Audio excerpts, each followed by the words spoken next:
अब साथियों, लोग आवेग में आकर दुर्भावना के साथ ये बात बार बार फैलाते हैं कि हिंदुओं के पुराणों में लिखा है कि शेषनाग के सिर के ऊपर पृथ्वी टिकी हुई है और जब वो करवट लेते हैं तो पृथ्वी पर भूकंप आता है। लेकिन ऐसे लोग पुराण खोलकर पढ़ते नहीं हैं कि वहां लिखा क्या है। मैं आपको विष्णु पुराण से दिखाता हूं। यहां पर लिखा है कि शेषनाग के सिर पर, फन पर, पृथ्वी ही नहीं बल्कि सभी लोक लोकांतर टिके हुए हैं। हमारा पूरा यूनिवर्स, पूरा ब्रह्मांड शेषनाग के सिर पर टिका हुआ है। और अभी तक जितना हमने सीखा है, समझा है शेषनाग के सिंबोलिज्म के बारे में, तो आप भी जानते हैं कि बिना उस एनर्जी के, बिना उस इनहेरेंट डायनामिज्म के हमारी सृष्टि, हमारा विश्व अस्तित्व में आ ही नहीं सकता। ये तो मॉडर्न फिजिक्स भी कह रही है।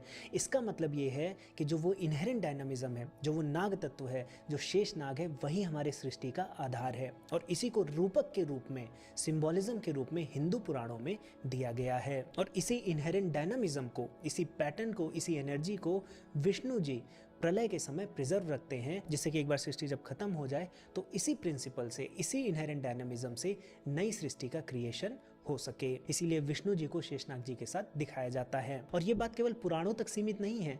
हमारे अगर आप दर्शनों में जाएंगे तो बार बार नाग को एक कॉस्मिक प्रिंसिपल के रूप में, सिंबोलिज्म में यूज किया गया है। जैसे कि अगर आप जानते हो तो जो योग दर्शन के रचयिता हैं महर्षि पतंजलि, उनको शेषनाग का अवतार माना गया है। इनफैक्ट साधना पाद के 47वें सूत्र पर वाचस्पति मिश्र अपनी व्यास भाष्य की टीका में ये लिखते हैं कि जिस प्रकार शेषनाग ने अपने हजारों फनों पर इस पूरे विश्व को स्थिर किया हुआ है, उसी प्रकार, उसी अनुशासन से हमें अपने चित्त को स्थिर करना चाहिए। और फिर अगर आप तंत्र में जाएं या हठ योग में जाएं तो वहां पर भी कुंडलिनी का जो कंपैरिजन है वो शेषनाग से ही किया जाता है कि जैसे पूरा विश्व, पूरा यूनिवर्स शेषनाग पर आश्रित है, शेषनाग पर टिका हुआ है, वैसे जो हमारा पूरा शरीर का तंत्र है वो हमारी कुंडलिनी पर टिका हुआ है। तो साथियों, अभी तक आपको ये समझ में आ गया होगा कि जब हम शेष नाग की बात कर रहे हैं तो किसी फिजिकल नाग की बात नहीं हो रही कि आप स्पेस से देखेंगे तो पृथ्वी के नीचे आपको एक शेष नाग दिखेगा अपने ऊपर टिकाए हुए। यहाँ पर कॉस्मिक डायनामिज्म की बात हो रही है, जिसके कारण हमारा यूनिवर्स